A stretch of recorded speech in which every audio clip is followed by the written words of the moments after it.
lies. So how could you expect me to cut corners like I ain't tryna play no games with you? You could have it all, boo. Up front, we ain't even got stunned. Young love, yeah, really got us. So infatuated. Yeah, I'm so glad to call you baby. Flowers. Yeah. Flowers in the morning, flowers in the morning. Flowers by the window for you, baby, yeah. Flowers in the morning, flowers in the morning, love. Eat love. With it, it wouldn't be right if I'm not in it. I wanna go hard with you for a minute. You in this, she finished like, hey, what's the business? I'm pulling up, running up, and you pulling up. Gullible if you thinking you ain't good enough. So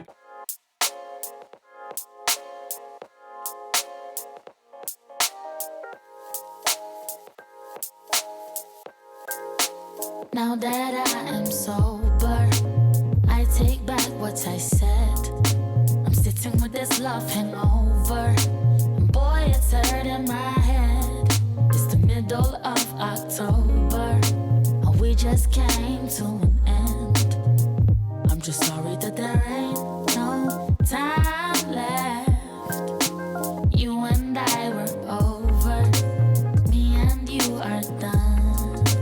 When I wanted to be closer, you just wanted to run. Though I know it's no one's fault.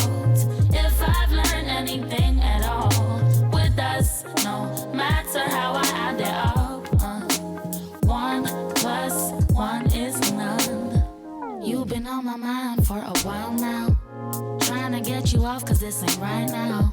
You said it was a vibe for the time being. It was nothing more but I just couldn't see it. This is not a song for the whole world. Felt like it could have been us against the whole world. Baby, you were mine and I was your girl. Whatever happened to the time that we spent sober? I take back what I said. I'm sitting with this love hangover. Boy, it's hurting my head. It's the middle of October, and we just came to an end. I'm just sorry that there ain't no time left. You and I were over, me and you are done. When I wanted to be closer, you just wanted to run. Though I know it's no one's fault.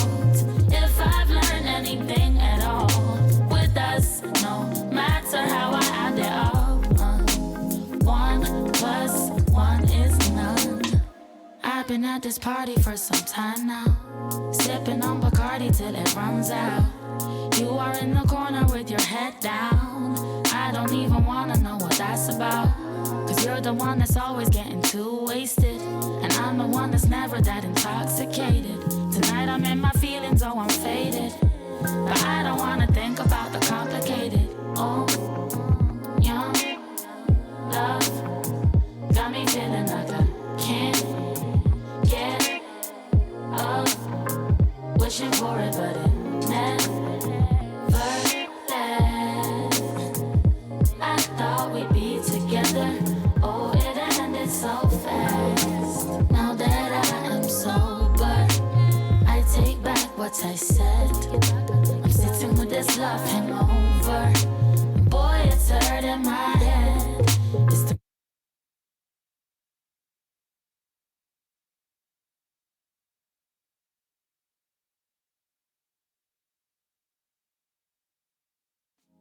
you and I were over, me and you are done.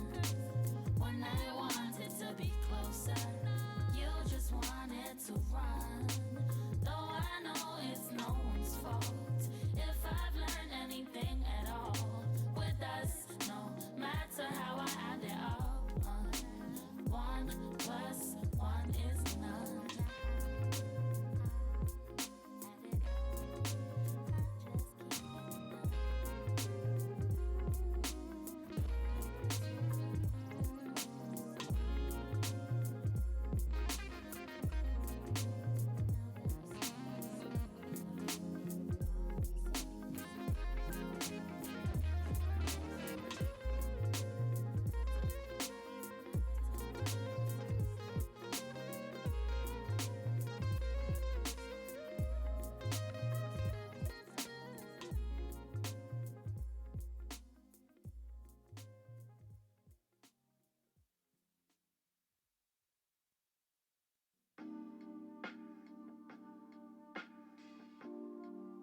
2, 3, 4.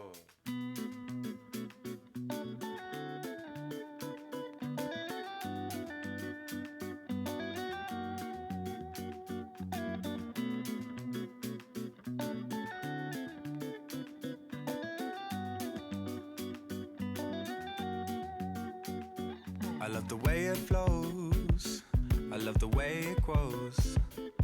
There's something in this sound that takes me far.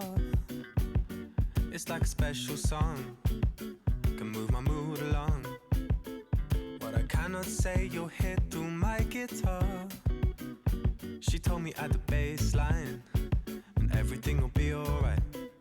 She told me that the groove is mine, it will take us through the night. And where I'll go, can't explain, I'll never know. But it's beautiful. You can't take this away from me. The way I hear the melody, the way it's bringing clarity, running through me. You can't take this away from me. Oh, the way I hear the melody, the way it's bringing clarity, running through me. I love the way it sings, all the joy that it brings. Remember skating down the road towards the park. I could never say no. You with that summer glow. The music gives me sun when winter starts. She told me at the bass line that everything will be alright. She told me that the beat is mine, it will rock us through the night. And where I go, can't explain, I'll never know. But it's beautiful. You can't take this away from me. Oh, the way I hear the melody, the waves bring clarity, running through me. You can't take this away from me. Oh, the way I hear the melody, the waves bring clarity, running through me. Hey, you can't take this away from me. The way I hear the melody, the waves bring clarity, running through me. Come on, y'all. You can't take this away from me. Oh, the way I hear the melody, the waves bring clarity, running through me. Yeah, it's running through me. Yo, I wear notes like coats, blues like dudes. Warmth in the rhythm, soul that glues, that bounce to my bones, jazz in my spine. The hop is my home, rap is my grind. I'm grinding on the backside of life, we dance. She threw me a chance, her hands in my pants. Actually, my pockets holding me tight. Whispering a dream I could hold in the night. Blood tight, a rhythm that's throbbing my vein. Wake up to write it on the pad, the pains. Like church, the organ will invite the tears. Like birth, the crying let you know I'm here. Held by the song that gave me a name. Dressed by the verse that gave me a claim. It's just bass in the line, safe to inhale. And if you live well, belong your years in the state you will be. A timeless octave to play for the tree. It's rooted in every single nerve in me. The nerve of he who ignores the key. In music that opens the mind to be free. Whenever your hot head, it pours you a breeze. Beneath the clouds, you allowed to see. In clarity, through harmony. Someone harming me, that won't be done. I stand protected by the laws of fun. I am perfected through the rhymes of run. Walk it this way and leave the party stunned. This music, it launched me with no aim. I've landed on some plane. Where I am, I can't explain or never know, but it's beautiful, so you can't take this away from me.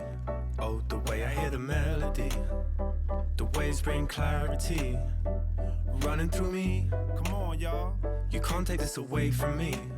Oh, the way I hear the melody, the waves bring clarity, running through me.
Hi, good afternoon.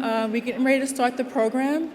If you can find a seat, grab a cup of coffee and find a seat, that would be great. There's more seats in the front, so please feel free to move closer if you need be.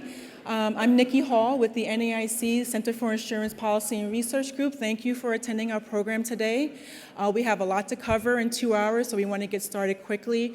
I just want to note that the NAIC offers a amazing continuing education program for regulators. Today's program qualifies for DRC credit. If you are seeking that credit, please make sure that you checked in with Connie and Stacy at the front desk so you can receive the credit for today's program. Other than that, I don't want to take up any more time. I'm going to let Superintendent Chopper introduce Superintendent Chopper to give the opening remarks. Thank you.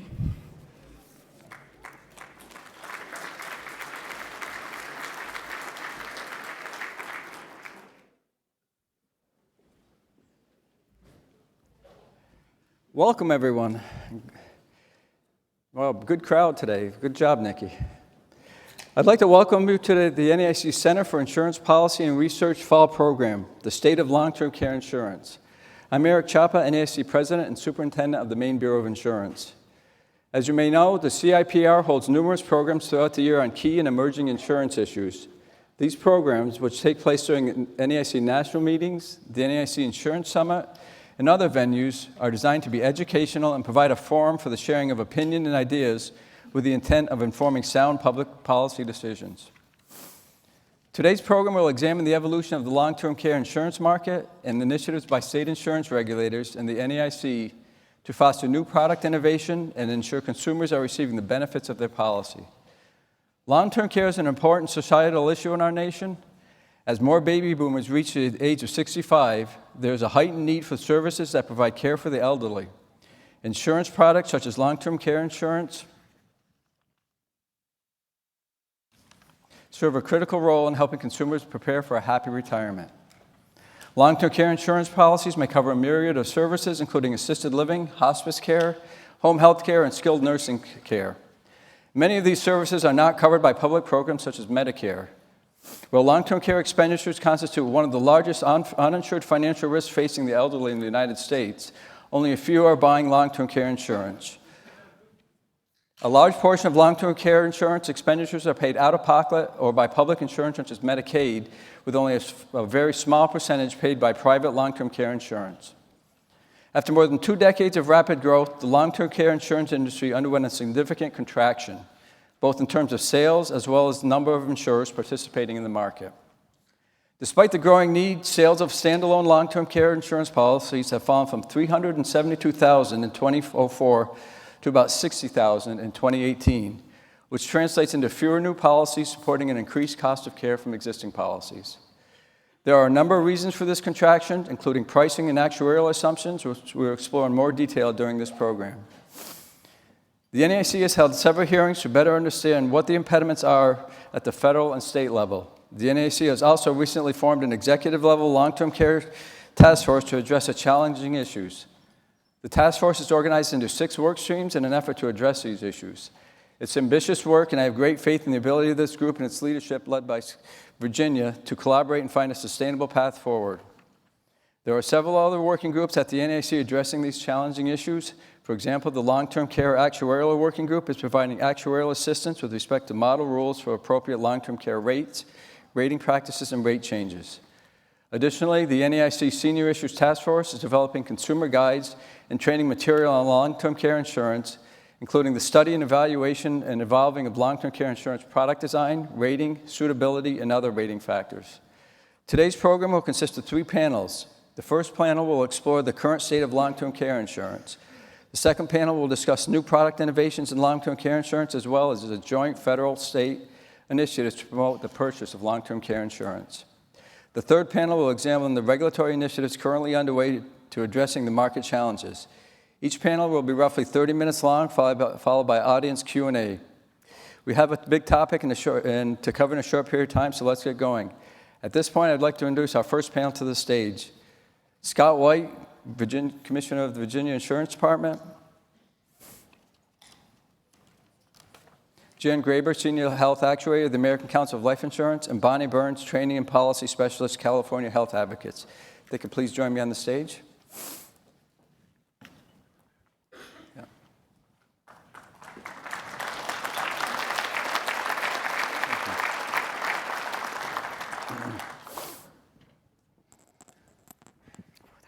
I'd like to thank you all for agreeing to be on this panel. It's a good panel and a good topic and a timely topic. There's few issues that are more pressing for the NAIC, in my opinion, than long-term care. So let's start off with an easy question. Could each of you express your views on the current state of the long-term care insurance market? We'll start off with you, Scott. Sure, I'll start off, and thank you, Superintendent. I think you touched on a couple of things that really jump out at me when talking about the current state of the long-term care market. You know, I would start by focusing on just how concentrated the market has become.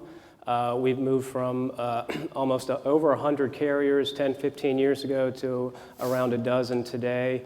So that's not a good indicator of the health of the long-term care market. The other thing people think about when they think about long-term care is just the prohibitively expensive product itself, whether you're buying it initially or whether you're being faced with significant rate increases from a policy you may have bought 10 or 15 years ago. And again, as you mentioned, what that means is sales of the standalone product are less than 60,000 policies per year, which is a very low number. It's kind of migrated into this hybrid product along with life insurance and annuities. And I always look at it, this is coming at a time when you have the aging population exploding, you have rising healthcare costs, and it's creating a real strain on our federal retirement security program. So it's a challenge we need to address. And from the regulator perspective, we're also highly focused on the monitoring what we call the closed legacy blocks and making sure that these carriers are properly reserved and the industry as a whole is properly reserved. I know Fred can talk about that later. When it comes to consumers, we want to make sure if they are faced with these significant rate increases that they can that they have informed choices about whether to keep these policies or perhaps move to reduced benefit options, but that they understand the choice they're making. So I would say in a word, Eric, it's a challenging environment that we're in, but we as state insurance regulators want to be part of that solution moving forward. Absolutely. Thank you, Scott. Dan? Yeah, I think that I would echo a lot of what Commissioner White has said. You know, there's a huge need, and that need is growing. You know, by 2030, I think, people over the age of 65 will represent about 25% of the population, and 3 out of 4 of those people will need some type of long-term care. So there's this huge need, but this need is growing at a time when the market's shrinking. And so there are a lot of challenges in the market. You know, the rate increases seem to dominate most discussions. There's, you know, the carrier exits in the market. There's the affordability issue. And then there's kind of a lack of understanding. I think a lot of times consumers don't understand, you know, who pays for long-term care, or if they do, you know, how much does that cost? So I think a lot of these challenges just makes or opens the door for opportunity. So, you know, I think long-term care is going to be, you know, one of the greatest financial risks of our time. And so we need to address that. We need to embrace opportunities. We need to come together, whether it's through, you know, a private-public type of program or, you know, something like that. I think we need to embrace those opportunities. Thank you, Jan. And Bonnie, representing the consumer point of view, what would you? Yeah, I think the insurance market is in transition right now.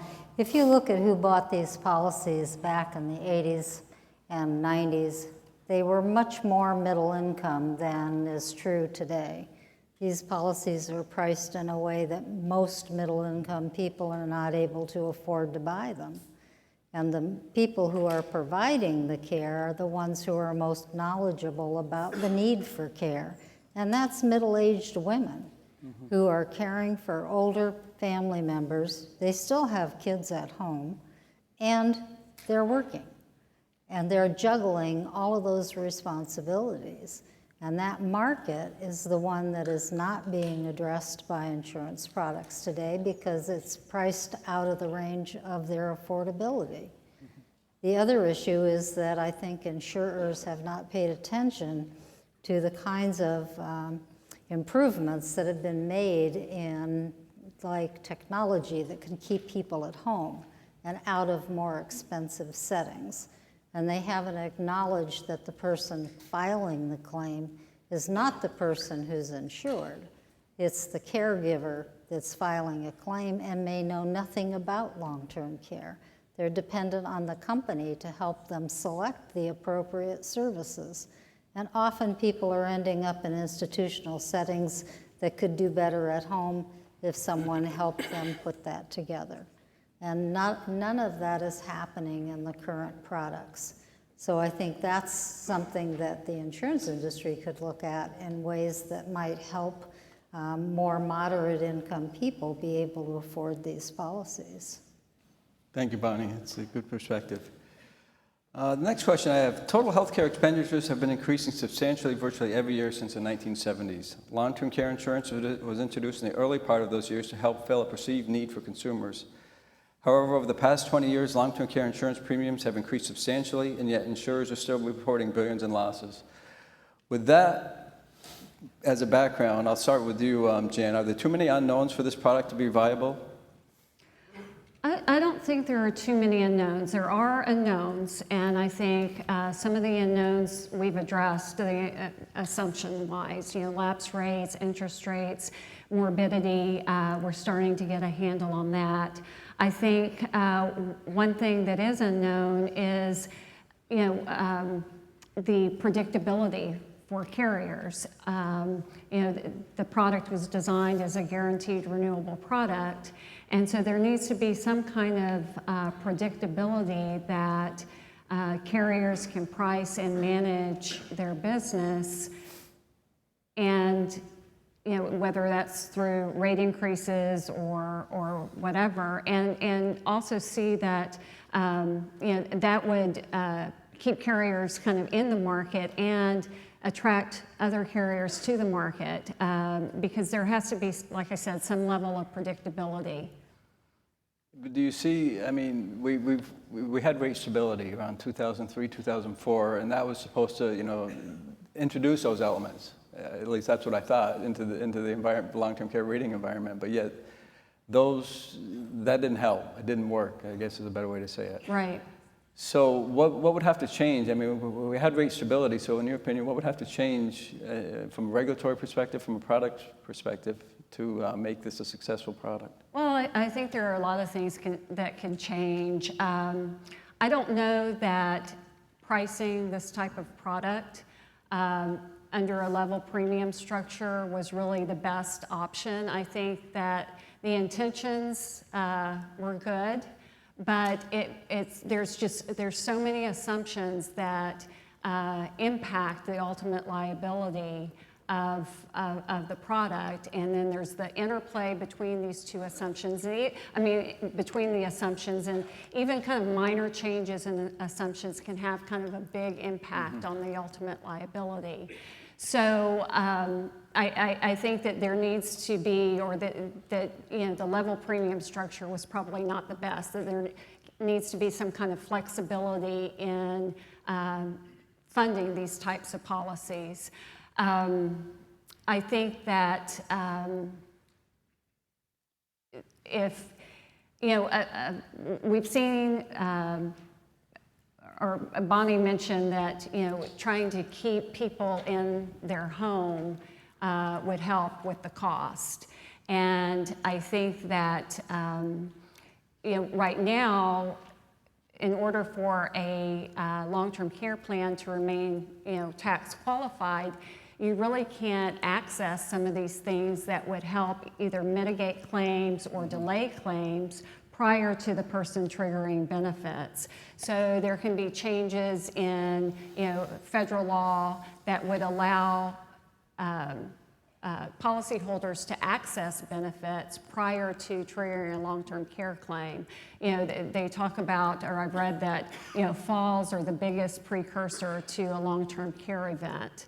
And if you can, you know, you can do things once the person's triggered a claim, but if you can go in prior to triggering a claim and make changes or install ramps, that kind of thing, to prevent or delay a long-term care event, I think that that would go a long way. Okay, Scott, or? Yeah, I would echo her in terms of her criticism of the level premium approach. For this type of product where you're trying to generate sufficient premium to pay for a potentially very costly event that's going to happen 20 to 40 years down the road. And as we all know, sitting here today, when we first, this product was first developed, we did not have credible data. So that was, those two combinations have created serious challenges. Now, where we are today is we do have much more data, so that's helpful. And as you point out, under the state rate stabilization rules, these products are priced much more conservatively, with a built-in margin for increases based on moderately adverse conditions. These products are also being, you know, we don't have the unlimited benefits, or there are lids on inflation and other benefits that keep the costs a little bit more manageable. But so I do think there are improvements in that respect. Thank you. Bonnie, do you have a?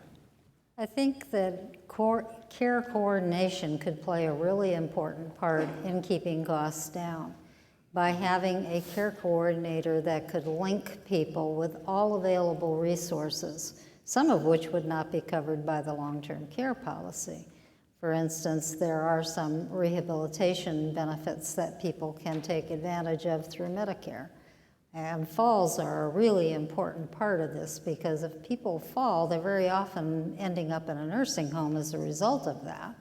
So if a care coordinator was looking around their home and seeing scatter rugs, for instance, around the house, and they would know that that's a fall hazard, they would be able to evaluate a person's ability to stay in their own home and identify things that could be done to keep them there and keep them out of the more expensive settings. Thank you. Next question. We all know that healthcare expenditures have been increasing, but what specific unexpected costs prevented this product from being appropriately priced? And again, while a number of limited companies are still selling traditional long-term care products, and these premiums are far greater than years ago, do we still know they're not underpriced? And I'll start with you, Bonnie, and go. You know, I really don't know enough about insurance pricing to be able to comment on that kind of a question. I just know the kinds of care that people need, and being able to access different benefits within a community. For instance, Meals on Wheels, if a person were to qualify for that, or the insurance industry was able to have a benefit for home-delivered meals, because many grocery stores now do that.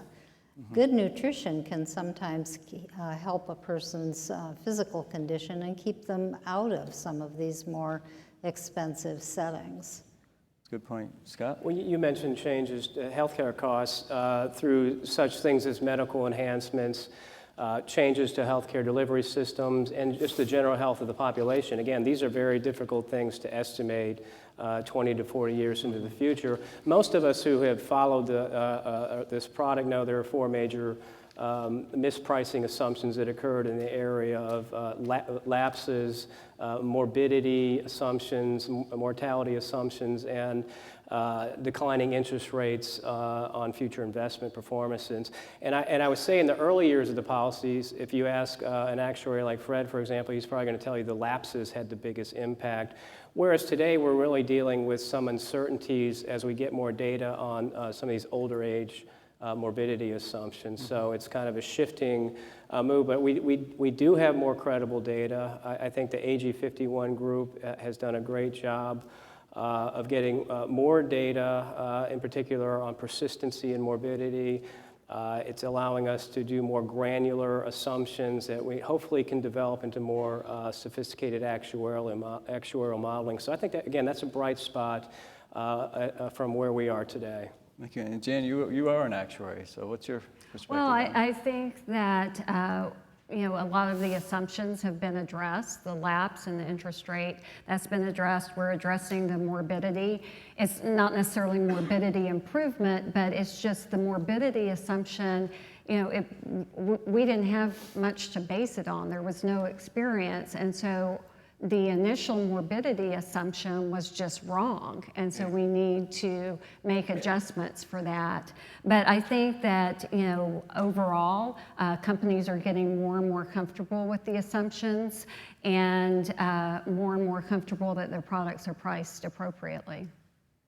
Thanks. Thank you. Speaking of morbidity, there's been a lot of discussion in the past couple of years about morbidity improvement. Have you seen any signs of this, or are you aware of things that company could do, things that could make the reality of company in terms of improving morbidity? Well, I think just evaluating morbidity improvement, I think that's very challenging for companies. So I think that they have to be diligent about evaluating their experience and then looking to see how any kind of industry studies might impact their business, and then work with regulators to explain why they're assuming what they're assuming. It's not a one-size-fits-all, and so you have to really know your block of business. You need to know your underwriting. You need to know your distribution of business, and so it's very detailed, kind of in the weeds type of evaluation. But I feel like with the AG 51 group that companies are really working with regulators to understand that. But one challenge is that you have outside commentators publicly making statements that they're skeptical of companies holding lower reserves because of morbidity improvement, but they don't have all the information to make an accurate assessment on that. And so it's kind of like doing a book report when you've only read one chapter of the book. And that information that they would need is proprietary. So looking at what's being done at the AG 50 with the AG 51 group, you have a group of experienced actuaries that are really digging deep into the assumptions, and that should be assurance to other regulators and to outsiders that the company is acting appropriately and within sound actuarial standards of practice to set their assumptions and their reserves. Do you have any comments on that, Scott?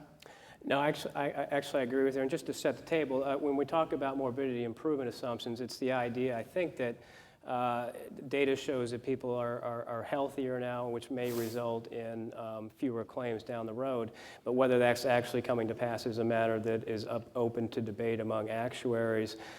For example, if you have a population that is living longer into their 80s or 90s because they're healthier, paradoxically, that's the age group that could be subject to these chronic ailments or cognitive impairments that cause them to go on claim and go on claim longer. So the idea is it appropriate to have a factor where you can reduce your reserves?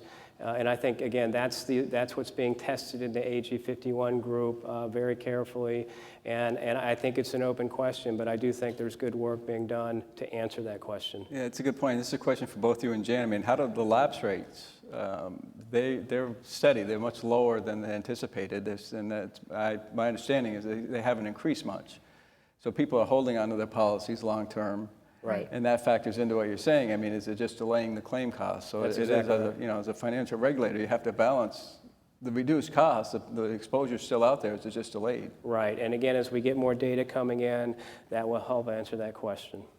Yeah. At one time, there were more than 170 companies writing long-term care insurance. Now that number is down to less than 15. However, by 2030, those 65 years of age and older will represent 21% of the population, and 70% of the individuals living past age 65 will need some sort of long-term care insurance. By 2050, up to 14 million seniors will require some form of long-term care insurance. Given the strong possibility that the typical senior will require long-term care, what can be done to address the uncertainty in the market? And what can be done to encourage carriers to re-enter the market? Start with you, Jan. Well, I think you have to, in order to get carriers to re-enter the market, you need to address the reasons why they left. And I think a lot of that is being done with the Long-Term Care EX Task Force and talking about a consistent methodology for approving rate increases. Again, I mentioned this before, companies have to have, there has to be a predictable regulatory framework where they can price and manage their business.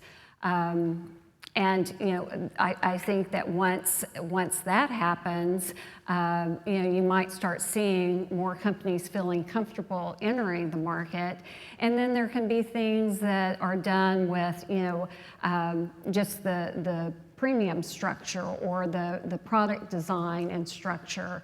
Like we've talked about before, accessing benefits before long-term care. A long-term care event or benefits are triggered will help keep the person at home and delay or maybe eliminate a long-term care claim. Is it realistic to expect carriers, well, scratch that. How do you balance, I mean, this is sold as a level premium. Premiums can be increased. So how do you address a consumer saying, I thought my initial premium was what I was going to pay for the life of the product for as long as I hold it. And what I'm hearing you saying is, well, that model really isn't the one that may not work going forward. So how do you balance that? I mean, what do you tell a consumer when they're buying the product?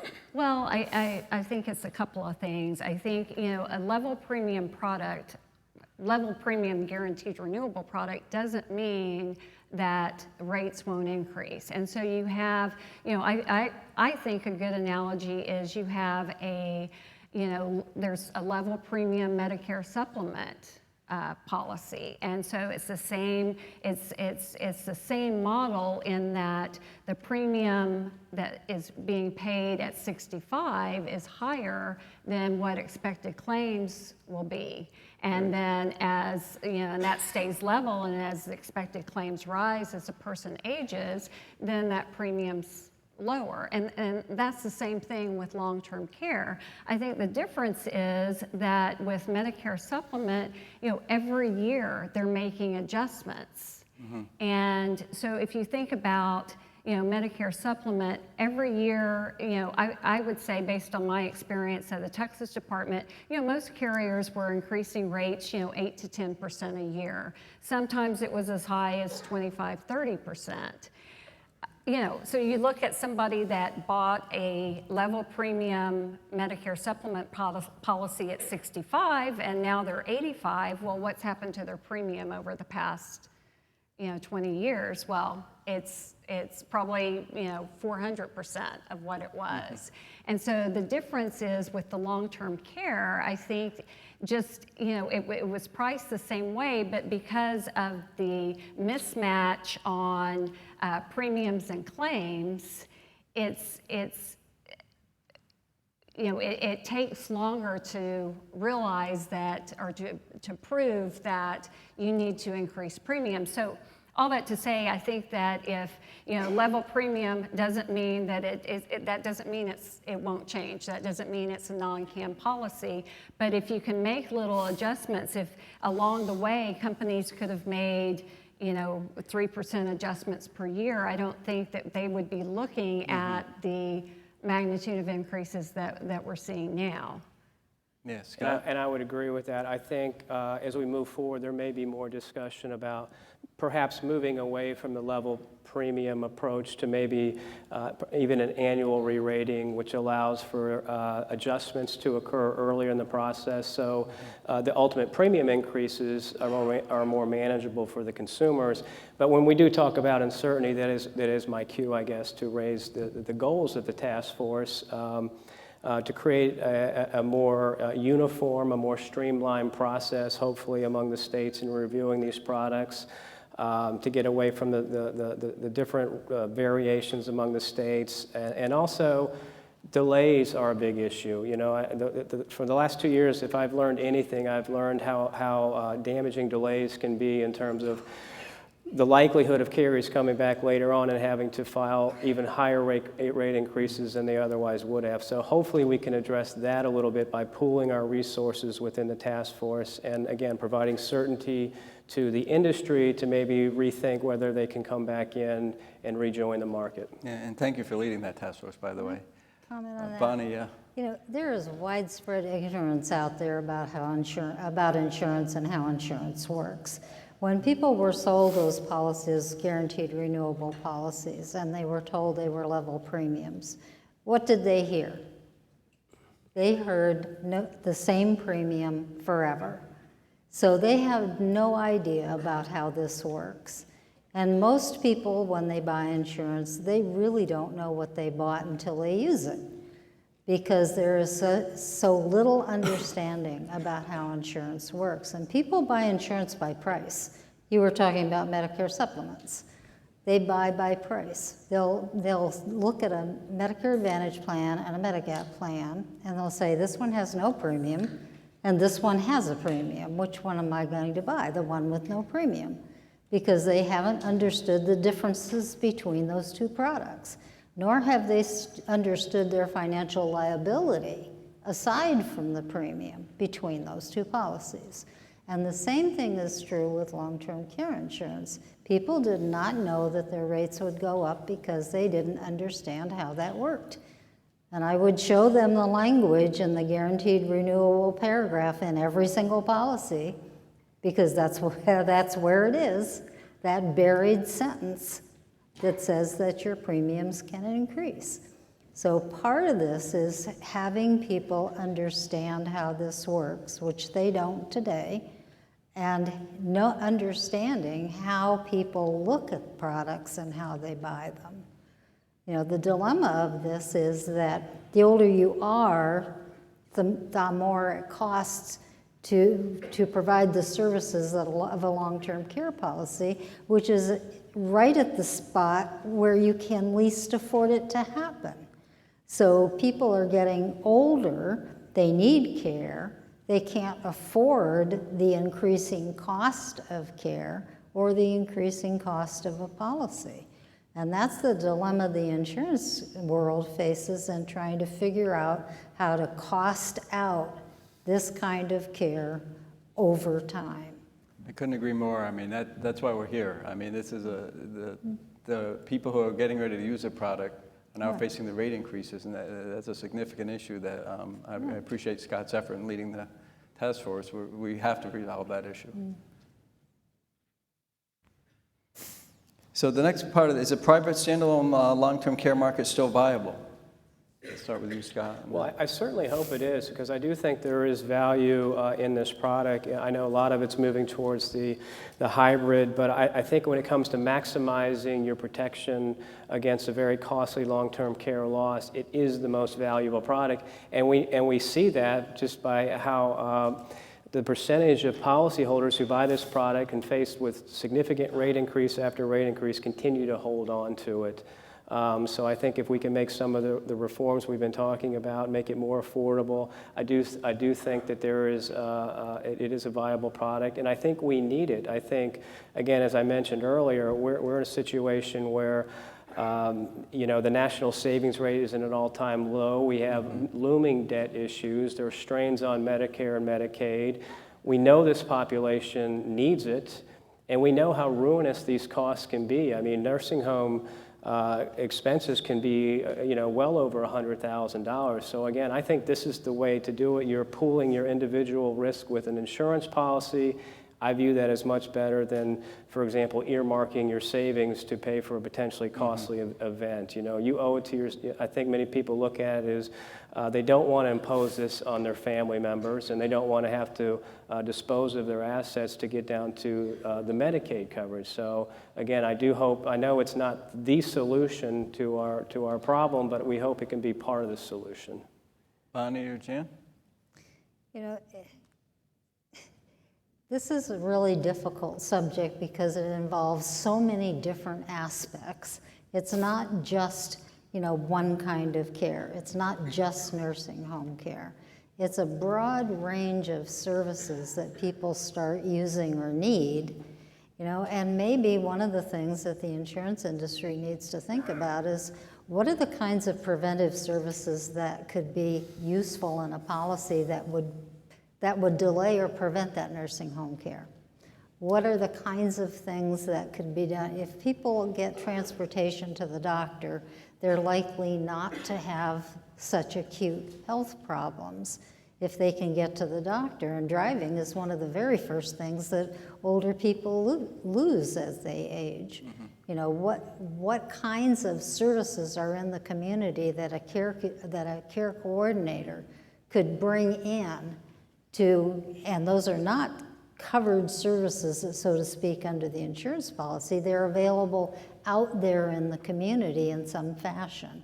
And if you brought those in and prevented other kinds of things from happening, if you looked at the electronic industry and all of the things that are available to delay or prevent care, monitor care, you know, there are all kinds of things out there we could think about to turn towards this kind of a care situation, which, by the way, would have allowed my 3 daughters to continue working and not be having to be at the home taking care of an older family member.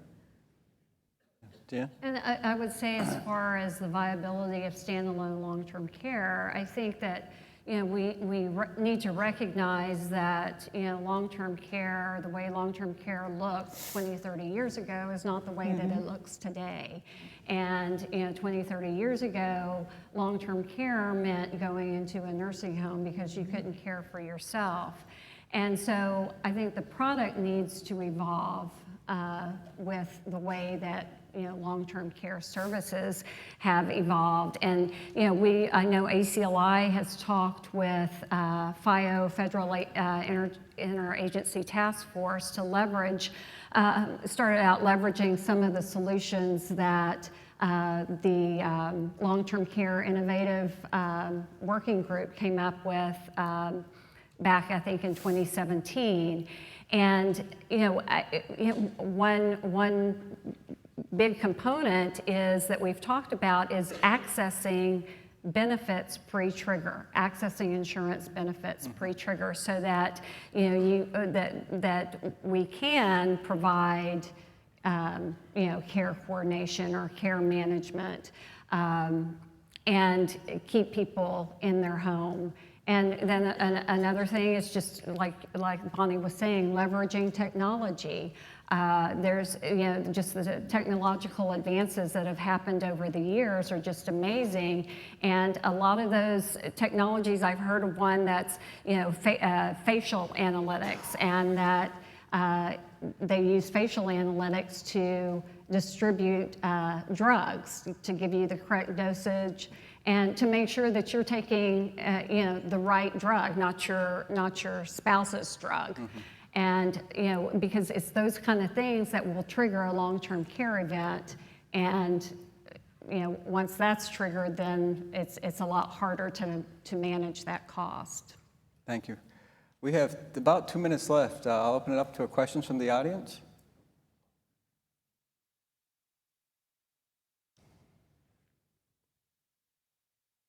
It's early in the program for no questions.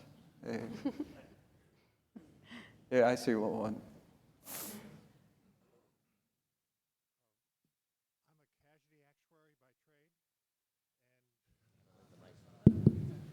Okay, I'm a casualty actuary by trade, and when I look at the product, the thing that screams out at me is adverse selection.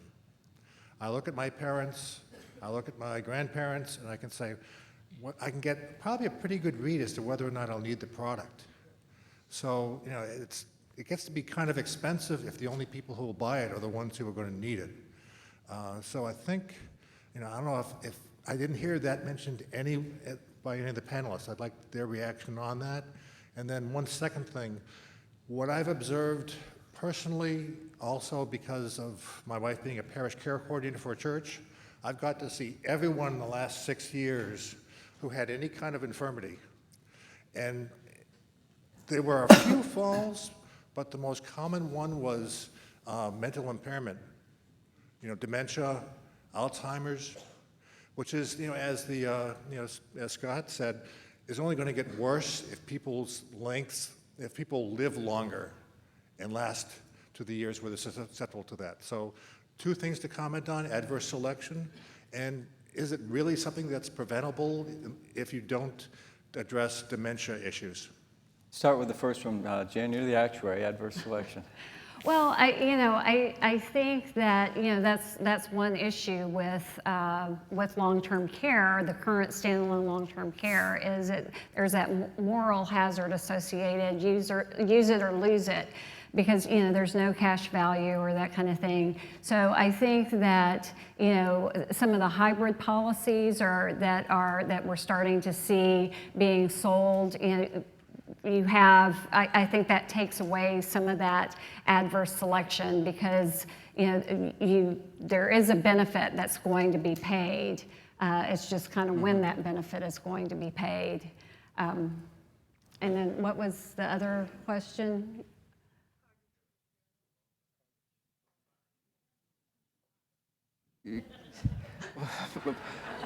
This may speak for itself up here, given our collective couldn't have memory. planned it any better. Memory problems, Alzheimer's, dementia. You want to take that one? Oh, yeah, well, on that one, we're actually out of time, so I want to thank my panel. They've been very good and appreciate it. All right.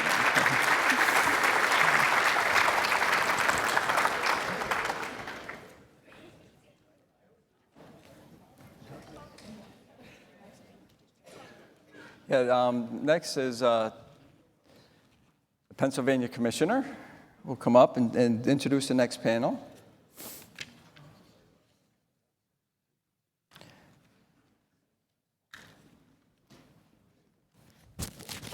Thank you. Hello, everyone. Our next panel is going to talk about innovation in the long-term care sector. So let me welcome my esteemed panelist, Stephen Taylor, Insurance Commissioner from the District of Columbia, Dale Hall, Managing Director of Research for the Society of Actuaries, and Steve Schoenfeld, Head of Linked Benefit Product Solutions for Lincoln Financial. Thank you. Good. That's good.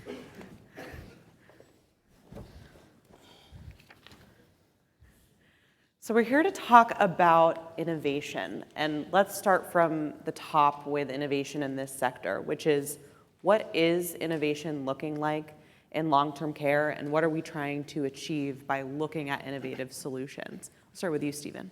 Yeah, I think the first thing we heard from the first panel, the problem of financing long-term care, and also the need for it. Again, 70% of folks who retire are going to need long-term care, as well as the other thing to look at is 40% of people who have long-term care between the ages of 18 and 64. So one thing I would think about is, how do we reach some of those younger people? That's one thing.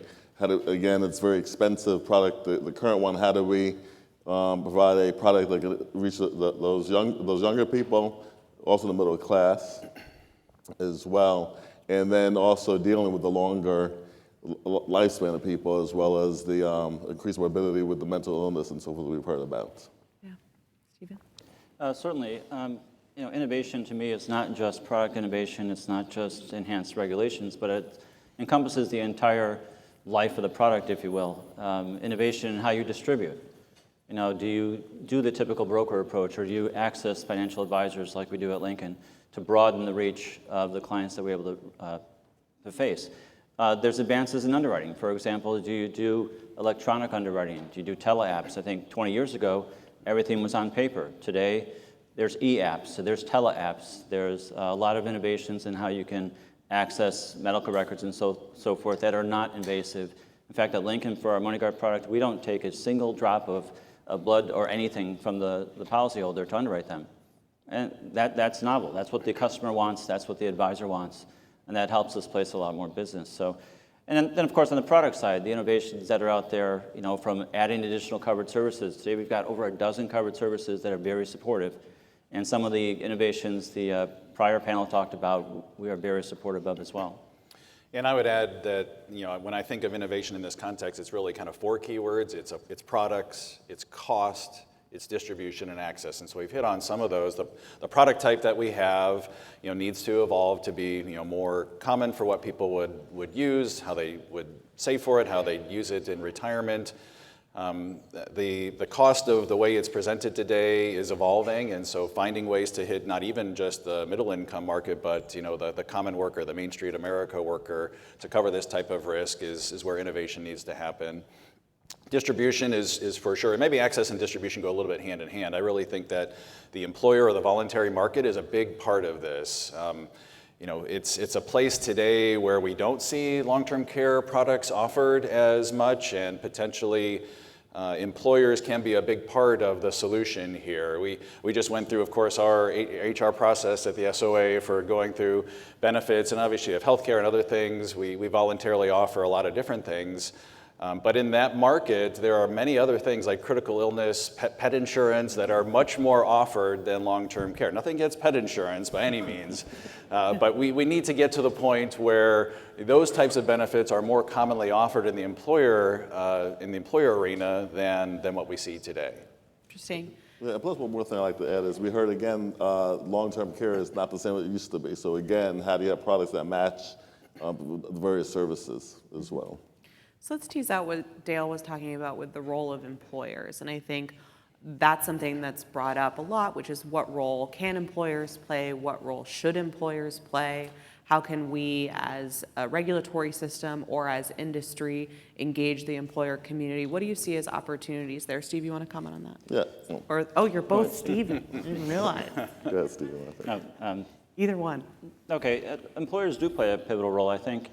We go to our employer for health insurance, for disability insurance, for our retirement plans and so forth. And long-term care is indeed a very much retirement program. And it's something that is risking our retirement security across the country. And I think employers are faced with a lot of mandates. Currently they're facing, at least in my state, paid family medical leave. And that's top priority right now for the employers to go ahead and implement.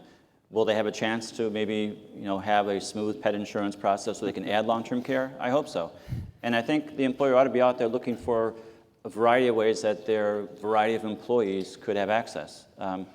Absence management is huge, and a lot of individuals, as Bonnie said, are stopping work because they want to take care of their loved ones.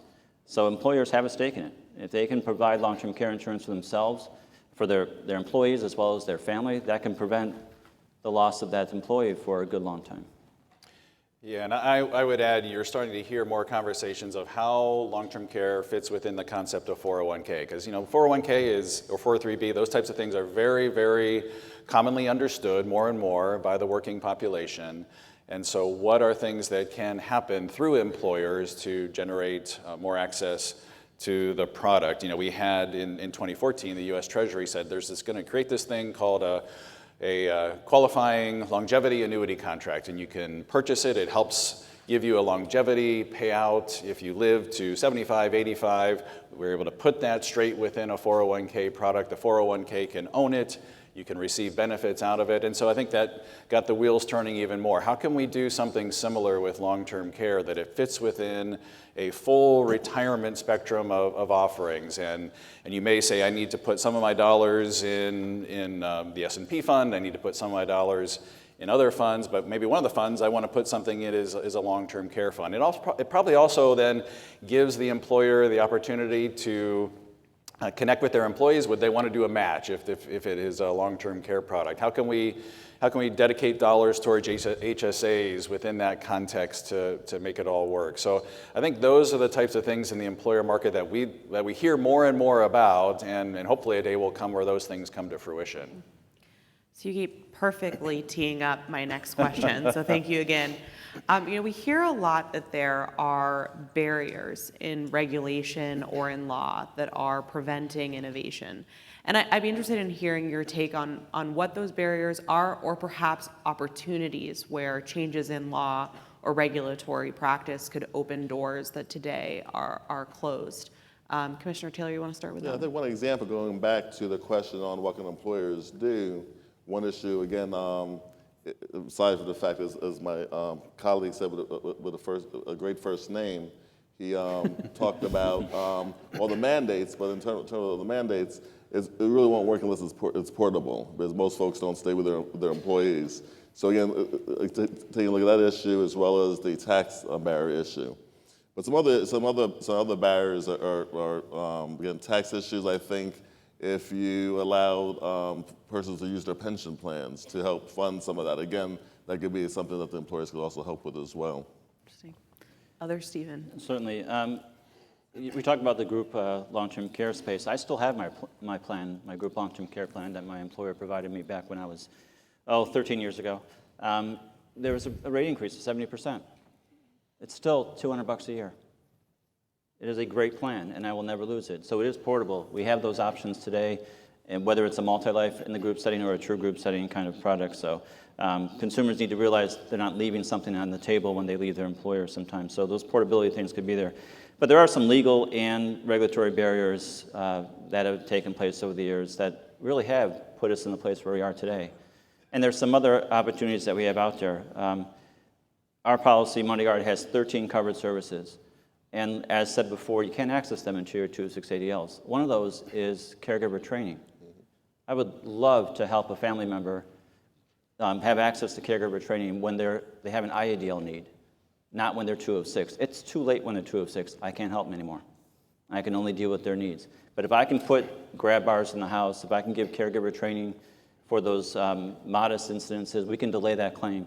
And in our product, the hybrid product, there's a death benefit waiting for the heir then, rather than a long-term care event. I mean, that should be our rallying cry, is try and help clients not to have what their worst fear, a long-term care event. And I think these pre-claim initiatives have been a barrier, the lack of the opportunity to use those pre-claim preventive and wellness initiatives. Second, the 5% requirement. Requiring to offer 5% inflation has been a barrier for the middle mass to enter, especially in the partnership space where the middle mass is exactly catered for them. To buy a 2-year benefit period with 5% is expensive. Some states have modified that to be a 3%. That makes all the sense in the world, but that needs to be uniform across the spectrum.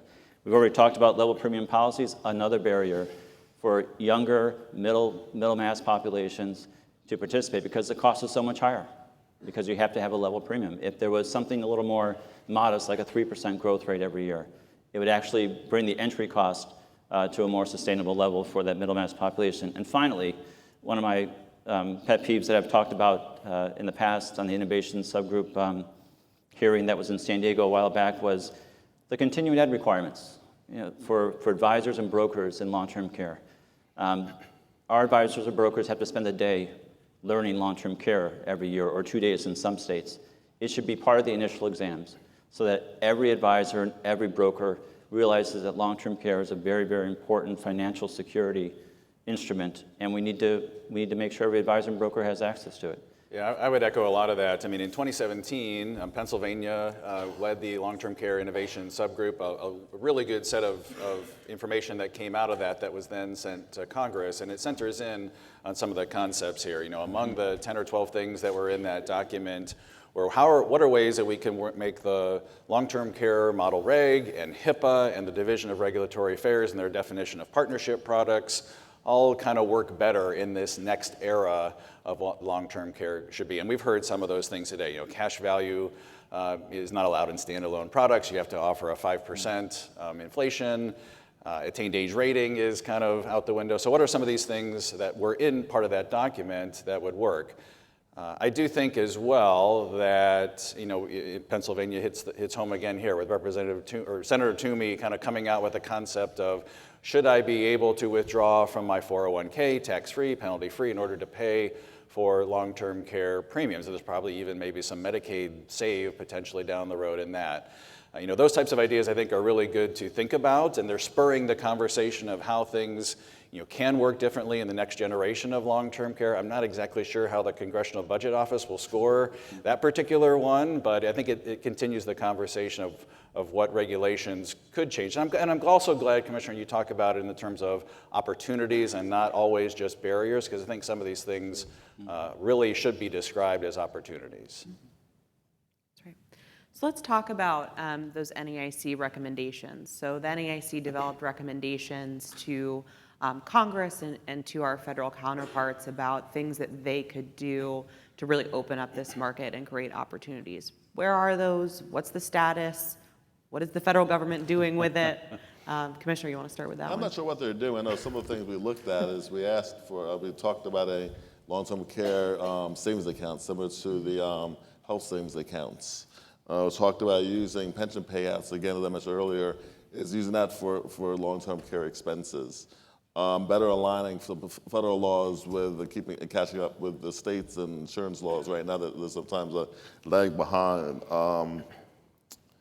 And also, I think, really putting together a national educational program to really explain the importance of long-term care, similar to our Retirement Security Initiative, really educating people on the need to take responsibility and finance their long-term care. Again, 70% of folks are gonna need that. So those are some of them I haven't really heard where the federal government is on that yet. Yeah, some of the things that came out of that too were ideas that originated a lot of different places. Some of them were from the Society of Actuaries Long-Term Care section think tank that we had. And these were concepts where, again, could you accumulate funds within a 401k, and when those funds were exhausted, then an insurance concept would kick in, and how can we make that product more viable? Or even things that would convert, from either disability or group life insurance into long-term care as ages went about. And we did some pretty broad studies to say, what is the feasibility of these types of products? If you price these out actuarially, would the premiums make sense? And the answer is they do. And so I think it spurs the conversation even more. Probably even the most important part of those ideas linked to the research we did was getting consumers to say what they think about them. Because you can create a whole lot of products that consumers would not come to the table to purchase. So we did a broad set of consumer research on some of these ideas. And consumers came to the table and said, yes, this is something that would be very valuable for us to do. And that generates some optimism that carriers or states may want to look at their insurance laws, work with the federal government to define things in the right way to get more second generation or third generation type products out there. I think the one thing that stuck with me out of a lot of that analysis and some subsequent stuff that we did when we talked about retirement across the generations, say, the one age group that is most interested in planning for long-term care among all the people we surveyed was the millennial generation, which was a little surprising to me as well. But many of these folks in that generation have seen mom and dad working with either great-grandparents or grandparents facing this risk. And so they've seen the house on fire. They've seen, the large car accident. They've seen the long-term care event, and it gives them the opportunity to say, this is something that I really need to focus on, and it should be a message that the industry still has a lot of consumers out there that they can partner with. I think we've touched on this in a number of contexts, but I want to delve into it in a little bit more detail. A lot of the goals of innovation is to reach people that we're not reaching with this market today, or even that we're not reaching when it comes to financial planning and retirement security. So first question is, who are we trying to reach that we're not today reaching? Well, I think it's pretty clear. You're not going to save state and federal government funds without, addressing the middle mass population, the population that needs the partnership program, the population that needs simple, streamlined type of benefits and easy ways to distribute it, to purchase it, whether it's at the employer or whether it's at an affinity group or some other case. So for me, it's simplicity. The sale has to be simple, the product has to be simple, the funding mechanism has to be simple.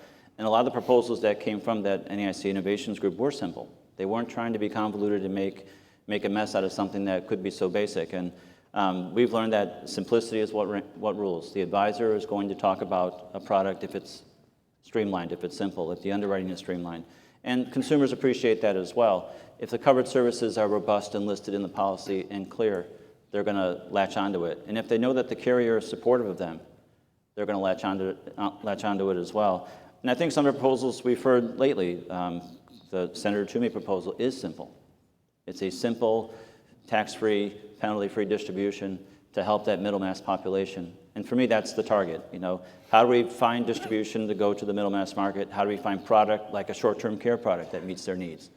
There are a few carriers out there doing short-term care. We heard a dozen carriers doing trad LTC. There's over 20 carriers doing hybrid long-term care right now. So we're well over 30 carriers right now doing long-term care in different ways. Some of them simply, some of them more convoluted, but they're going to reach the middle mass as long as we allow the innovation to get us there. Yeah, it's an access question. And let's take an example from a different industry, call it TV broadcasting. Well, 50 years ago, you had to be within, so many miles of a high-power television station to even receive a signal. And then I remember growing up, I'm of the age when I remember the cable van coming down the street, and I was so excited that I was gonna get my MTV and my ESPN, hardwired into my house. Well, today that is, streaming, and I don't know where we're broadcasting this, or people may be even using their phones or iPads at the table here, and they're watching something that could be distributed or accessed, from a million miles away. And I really think the employer scenario is probably the equivalent of streaming access in television broadcasting. It's something that you walk in every day and see. It's very common. I do think as well that the hybrid product market offers something to get to middle America there. I'm certainly an advocate of standard long-term care as well, but people understand life insurance to some degree. They understand annuities. They see a balance in their account. They kind of know what it's for. And if we can transform, and I think the start has happened where level pay with a certain amount of benefits of combination products suddenly offers an acceleration of annuity or life insurance benefits to a much broader set of people, and you finally have some good access into the middle Main Street America worker who needs this type of product, and I think those types of product evolutions are happening. Yeah, I want to kind of explain that a little bit more. The hybrid market is a very well established middle mass product in that you've got a policy that you're going to pay premium to. It's not a single premium. 2/3 of our policies are now continuing pay or multi-pay, basically. It could be paid to 70, it could be paid to 90, or even 100. But you're always going to get a benefit. 100% of the time, if you pay your premium, the benefit's available. That is what the middle mass needs. The middle mass needs their dollars in retirement to go somewhere. And the hybrid product is the dual purpose policy that if you don't need long-term care, you got a death benefit for your heir. And that surviving spouse is a very important heir, by the way. So we see that the middle mass population will appreciate the hybrid product, and through perhaps qualified fund approaches or other approaches, we could see innovation just kick up and reach that population that we're trying to solve for. So my part two of this question, which we started to touch on, is so we're trying to reach the middle income market, we're trying to reach younger people. How are we doing at that? Are we innovating? Are we getting the products that we need to, Commissioner? Are you seeing the products that you want to be seeing, or is there more to be done here, sort of within the current regulatory construct? I think the hybrids are a good move towards in that direction. But the other direction I like to sort of see is, even with the traditional long-term care product, is having some value there. I think a lot of folks don't want to buy something that they may not use and have no value whatsoever from that. So I think, and then you have some other options again with the annuities and the riders, and I do think there's some innovation there, which is really helping attract more people there. And again, as Stephen said, that you're actually getting some value, so whether or not you use all your benefit or some of your benefit, there's some value still there, as opposed to the long-term care now that you have, you get no value if you don't use it. So I think that's pretty good. But I'd like to sort of see some more there, again, in terms of pricing and making it easier for everybody to be able to afford it. So I think some affordability issues we still want to take a look at, maybe reduce benefit periods, maybe reduce payouts might help in that area. Yeah, I think the answer is we're okay, but it can be tons better for sure. And maybe the employer access and other things are part of the equation. I do think that to get to both the middle market and kind of the common worker, Some of the training concepts that Steve mentioned could be part of that solution, right? So today, I think unfortunately sometimes the long-term care sale is seen as the high net worth sale. Only a subset of the full distribution is going to go do the extra education that is needed to be able to confidently talk about the product and learn what the retirement risks are there. So if there are ways, or if certain states wanted to be a template for saying, well, we're going to build this straight into every distributor's education. And so when we reach the point when people start asking about it more, they don't have to pass it off to someone else. They know what they can do. They don't have to wait for the guy who's coming in next Wednesday can talk to you about that rather than talking about it today. So I think I'd be interested to see how that education process can evolve in licensing so that everyone just kind of gets the normal overview of education and can be confidently talking about such a product. I'm going to ask quickly about you, Stephen, second Sure. Stephen, touched on the partnership program, and Pennsylvania is actually one of the states that has made available lower levels of inflation with access to the partnership program. And what are you seeing in the states that have made those options available? And is there more value to be had with that program available across the country? Certainly there is. I mean, over the years we've seen descriptions of the partnership program as being a failure. Well, we've sold policies to a variety of people that don't really need the partnership program, and it takes years to see the fruit of the partnership program as well. It's not something that happens overnight. It's not a first-year kind of benefit, but states like Pennsylvania and others that have gone to the 3%, we're seeing a lot more opportunities. That price point is reduced, that concentration on, I'm going to deal with 90% of my risk, which is probably the first 2 years of claim, and the rest I'm able to deal with within the partnership or Medicaid programs. I think what goes hand in hand, though, is that state also has to kind of divorce itself from being fully facility only in the Medicaid space. You've got to have some home health integration, because to go from your long-term care plan that's supportive in a home health environment that's got, right where you want to be, to have to use a Medicaid bed the next day is not very supportive. And many states are doing that as well. As more and more states bring on the 3%, I think you'll see, so my own projection, you'll see more hybrid products decide to go the partnership route as well. Yeah, Pennsylvania is one of the states that's also investing in home care through our Medicaid program and elsewhere, so really trying to move the needle on that. Let's talk a little bit about the regulatory space. And as these new innovative products are coming to departments, do you think that the current processes we have are up to snuff, are ready for that? And Commissioner Taylor, you want to start with that one? Of course I'm going to say yes, right? Me too. Yes. Yeah, I think we're doing a pretty good job in terms of reserving and pricing. But one thing I think we probably want to look at again in terms of the current marketplace is really working together as a nation, having standard price increases and I guess price reviewing and increases, and having uniform standards.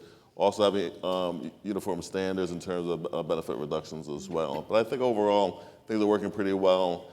One thing we're doing in Washington, D.C. is taking a look at as well not to have a regulatory sandbox to allow more experimentation and to allow people to experiment with that. So, I would say too, when we find things that work, how can we get those smoother and more into the interstate compact process? Make them more available to companies across a wide variety of states, so that we're not, waiting here, waiting there to implement something that has been proven to work. I think, there are still states that are not within the interstate compact process, and unfortunately you face, from industry's point of view, almost several years, 2 to 3 years at times, before a new product that you really want to sell. It has a lot of value. It can be, consumers are starting to demand it, can actually get through the process to be sold. So take all the winners that happen in the sandbox and try to build those efficiently into the interstate compact. So I am the pricing actuary at Lincoln who files rates with Stephen's team and others across all of your colleagues, basically. So of course I'm going to... How they doing? Excellent job. Very, very efficient, very knowledgeable staff, yes. But not as good as Pennsylvania, just checking. Okay. Well, Pennsylvania is the compact, so... but equally no, good. I think the rate review process, and I'll say yes and give you a backup why I'm saying yes. There's 3 reasons why I think the hybrid space is getting the same, if not more intense rate review than the trad space and other spaces. For one, the hybrid space is truly a life product and a long-term care product. So it's 2 filings, and not 2 filings in one, 2 separate filings with all the intensity and regulations and rules required of both.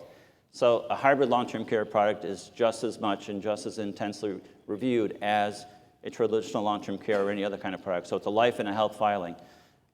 Second reason is, most of the hybrid policies have been on the books over the past 10, 12 years. Back in 2006, Lincoln basically changed the market through the simplification I talked about earlier. And so a vast majority of these hundreds of thousands of policies sold a year have been done over the last 10 years with all the experience and knowledge we have over the last 10 years. So conservatively priced assumptions. We've seen some good experience in the early years, but it would not be appropriate for me as an actuary to project that for life. That would be an aggressive tactic. So we have an advantage of that low lapse. But finally, the most important part about the hybrid space is in long-term care, there are 5 risks. You've got incidence, continuance, mortality, lapse, and interest rates. In the hybrid space, you're always paying a benefit, either a death benefit or long-term care. So 2, maybe 3 of those risks are offset. They're mitigated. So the volatility is not as extensive. So as you all know, in the NAIC model reg, there's a provision in there in the pricing section that says hybrid policies or combination policies may have a lower pad if they can justify it. Well, there's your justification, 5 risks down to 3. And so I think the rate review process is very intense. I'm very collaborative with all your colleagues in the departments, have very good relationships. And the part that I really enjoy is getting the life actuary and the health actuary to understand one another because they're both reviewing separately and really understand how this product interacts. And when they see that, the reviews go very, very well. I think as well, the optimal scenario is that regardless of economic conditions, who knows what it'll be 5 years from now, 10 years from now, that there's a wide array of long-term care products that work. I don't have any horses in the race as to whether it's hybrid or life or annuity or standalone or things like that, but you'd like to see this market evolve, as other insurance markets have, that depending on economic condition, there's value in the products that are going to be offered. If interest rates, maybe the DC commissioner can get this, if interest rates went to 5 or 6 or 7%, we're working on it. Possibly long-term care annuity combo products would be that much more popular simply because of the way consumers think about interest rates. But regardless of whether equities are up or down, or the interest rates are up or down, or what the state of the world is, you'd want to have an array of products that are out there that are serving this particular need. And so I think that's the goal. I think that is the perfect shift into questions, because I think all of us on this stage, whether industry or really in the room, whether industry regulator, consumer representative, we want to have products out there that are delivering value to people and frankly that are helping people invest in their security and invest in planning for their future in a way that people aren't doing today to the extent that we would hope. So that's what we're trying to do. And with that, I'm going to open it up to questions from the audience, if anyone has any. Unless you're all watching videos on your phone on stale fed, which you better not be. Yeah. I see one over here. Thank you. Hi. So as a regulator, when you see a rate increase, I would love to see the accompanying wellness program, like a grab bar, this idea of accessing benefits pre-trigger. So I was wondering if you could talk about, clearly you've got a rate increase in front of you, so there are reserving challenges to begin with. So can you talk about how you would consider pulling some of these reserves out from behind the trigger to pre-trigger, and what you might consider as a regulator looking at a proposal like that? I think that's something I'll take a look at. I probably can't comment right now on. I'd just say one thing.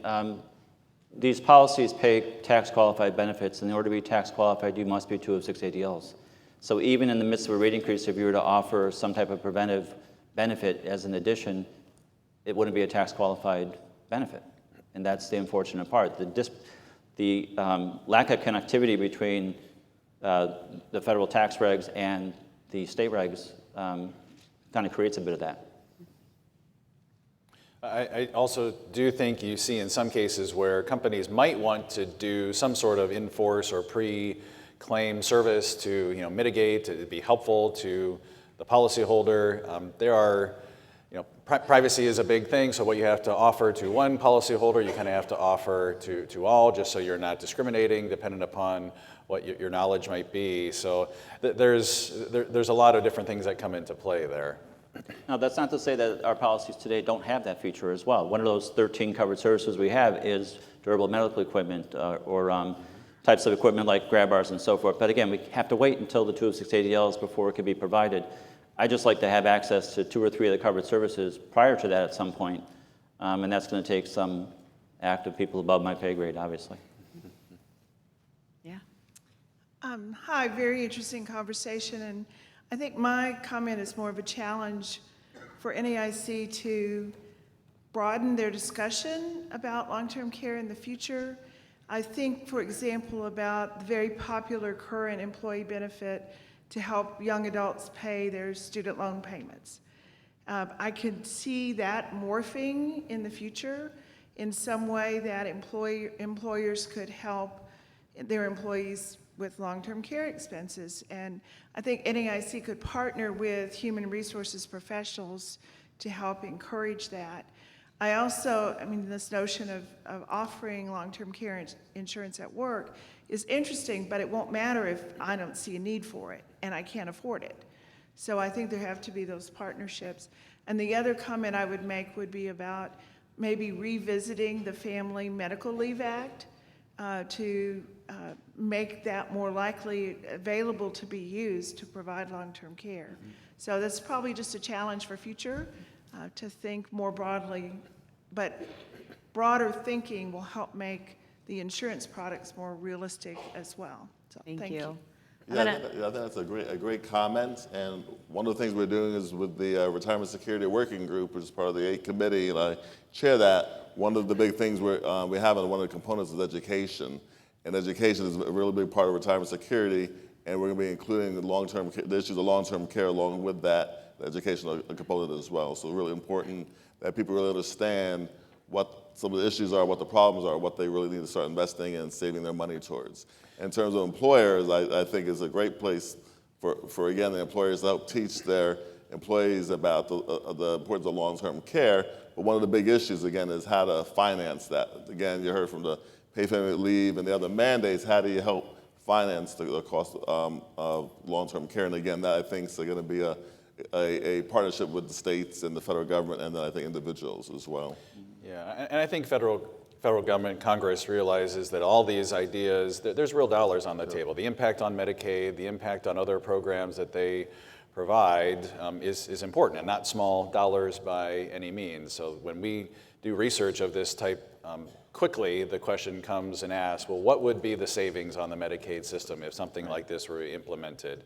And having those types of facts, and with the insurance industry and the NAIC helping lead the way, I think there's some possibility that things could get done using that as a context. Yeah, I think that's right. And part of your second point there was making sure that we are creating a value proposition that allows Americans to feel that they want to invest in their security. And I think that's something we should all continue to take to heart, and not think about long-term care in a bubble either, with all the other things out there related to retirement security. So I think that point is very well taken. And with that, we are just at time. So I am going to, first of all, thank my panelists. They're starting a band, Dale and the Stevens. You can see them tonight. I am actually going to move to the couch as I am a panelist on the next panel. And I will welcome back to the stage Commissioner White, who will be moderating our final panel to introduce the rest of the panel. So thank you, gentlemen.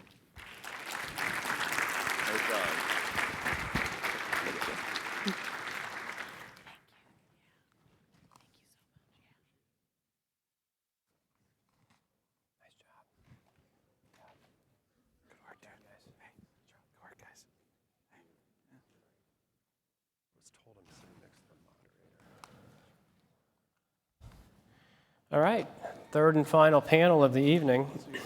This is going to be a discussion of the long-term care insurance regulatory initiatives. Focus is going to be on the task force, of course, and I want to introduce the panel at this time. I'll start with Fred Anderson. He's the Chief Life Actuary for the Minnesota Department of Commerce, and of course he's very involved in a lot of our initiatives going on at the NAIC, in particular the AG 51 work group. Commissioner Jessica Altman, Commissioner of Pennsylvania Insurance Department, and Mike Conway, the Commissioner of the Colorado Insurance Department. So let's welcome them.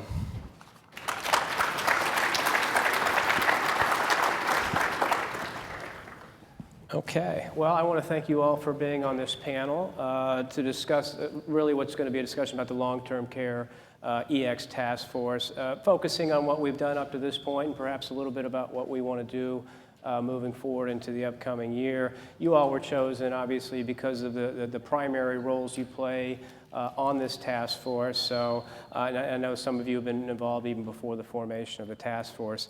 So I think it's appropriate. Why don't we start at the beginning, which to me is, this task force, it was created last spring after the meeting in Orlando. NAIC President Superintendent Chapa had identified and has identified long-term care as the most important topic for 2019. And for that reason, he created this executive level task force. I don't see him in the room, and he's not on this panel, so I'm going to ask you all, why do you believe an executive level task force focusing on long-term care was necessary? And I'm going to start with you, Commissioner Altman, because I know you co-chaired the BE long-term care task force, so had a lot of experience moving into this year. So can you start? Yeah, so I think this is the top issue that the NAIC is looking at, and all of the commissioners around the country know that it's clear that we have to do something. We have to do it now and not wait and do it later. And we need to do it together and not individually. But that's not a new sentiment. The NAIC has been working on long-term care sort of through the coordination and leadership of the joint B&E committee for a number of years. And there's been some fantastic work going on.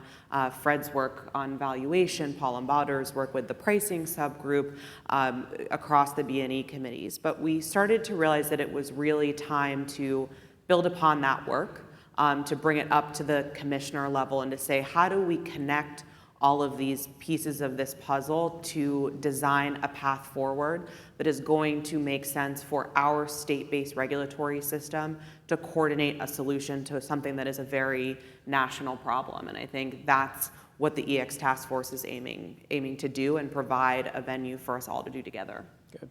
Mike? So from my perspective, at the NAIC, one of the things that you hear relatively often is that there is a concern about any particular issue leading to federal preemption. This is the one issue where I truly believe that is something that could actually happen if we don't fix this at the state level. From a very basic standpoint, if we screw this up and we don't take care of grandma and grandpa, the federal government's going to step in. They're not going to allow us to continue to fail at that task. So that's why I think this was so important for this to be brought up to the executive level, task force level, so that one, we make it extremely clear to the public in general that that's where our heads are at collectively, but then also to make sure that we actually have the people that are going to be making the decisions at each state level, leading the charge as we're having these discussions, so that we can make sure that whatever we come up with through the different task forces and the working groups that Scott is leading and that Scott has really developed, that we can really then start to put that into practice in our individual states so that we actually have some buy-in from the very get-go by the folks that are going to be having to make those decisions at their individual state levels. Good. Fred? From my perspective on the actuarial side, obviously over the last several years, we've had a group of actuaries across the country working hard on the various efforts on the pricing and the reserving. But I think with the formation of the executive level task force, it's been very key to have communication lines with the commissioners. So I think I've been impressed both with the amount of commissioners involved in the task force and their hands-on activity, and the fact that if in our actuarial research or communications with companies or all the issues that are coming up, we know that we can contact you or many commissioners just to get everybody on the same page as things change. Good. Why don't we talk a little bit about the specifics of the work that's being done? When we had a meeting in Kansas City in June during the insurance summit. There were 36 states on the task force, and a lot of them were at this meeting. And at the end of that meeting, we decided we would divide it into 6 different work streams, and each of you lead one of the 6 work streams. So I thought it'd be good to take a few minutes to maybe comment on the general objectives of the work streams that you all lead. I'm going to start with you, Mike, because you lead work stream number 1. Sure, so the work stream number 1 is the rate review work stream. So there's really 2 primary objectives to that work stream. It's to, 1, come up with a standard rate review practice that we will hopefully be able to implement in the states around the country. And really the desire there is to start to deal with a multitude of issues, but to get to more uniformity throughout the states, and in particular so that we can start to deal with at least the perceived cross-state subsidization that happens in long-term care insurance. Then the second piece is connected to that. The second piece is we really want to try and develop some vehicle for a multi-state approach to long-term care rate filings, whether that's the CIPR, whether that is some other vehicle is still left to be determined and discussed through the work stream. But those are the 2 big pieces that we're working on currently. Good. Jessica? Sure. So I'm working on leading the work stream related to reduced benefit options, and we're talking about legacy blocks with long-term care, and with Mike's work stream, this is his part. We know rate increases are going to have to be a part of it. But we also know that not all consumers want or can afford those rate increases. And so it's really important that we be thinking about the other options that consumers are going to be given to avoid or choose something different from that rate increase, and we call those reduced benefit options. And so our challenge of our work stream is to better understand how states are viewing that today, to understand how we can collectively have more of a perspective on what choices are good choices and what choices may not be good choices as regulators. And then I think perhaps even most importantly in that, how can we ensure that as these very complex choices that have very significant impacts on an individual's financial planning, how are those explained to the consumer? How are we providing information to the consumer so that they can make the cost-benefit analysis for themselves in an informed, educated manner? And so we're going to be thinking through not just that regulatory perspective, but also that educational and transparency perspective around the benefit choices consumers are inevitably going to be given alongside rate increases. Good. And Fred? Yes, I chair the reserve valuation work stream, and a few key aspects there. First of all, it ensures that state resources are pooled. So there aren't many long-term care experts in the country, let alone in the regulatory field. So I feel like we have a really solid team of 7 to 10 people who really are the long-term care actuarial experts in the country. And we kind of took control of reviewing all of the reserve adequacy analysis across the country for all the companies. And another aspect is just with the communications. I mentioned the communications with the commissioners on how the reserves are doing for their long-term care blocks, but also the communication lines with the companies. So the development of what's called Actuarial Guideline 51, which is more refined reserve adequacy standards for long-term care. Both written and in person, we've really increased the communication lines with the companies so we can understand what's driving, the reserve adequacy. And I guess a third aspect continues to be education. I think everybody involved in long-term care is learning just about every day as things evolve. And the period we're in now is, I think was mentioned 1 or 2 sessions ago, was with the concept of older age morbidity, where that data is just starting to come in, and it's signaling, what things are going to look like 20 years from now. So each year we're rapidly getting educated and rapidly receiving data that's going to help us predict what's going to happen over the next 20 years. But I think, all those things together, I think it's, kind of the coordinated national effort has made sense. Okay, and just to follow up on that, you talked about AG 51, the group. Can you explain a little bit more how this filing has enhanced the ability of state regulators to assess the financial condition of long-term care insurers? Yes. So I believe about 50 companies are required to make these filings each year, and our team of 7 to 10 actuaries across the country have access to the filings, regardless if it's your state, you're the regulator, where the company's located, basically.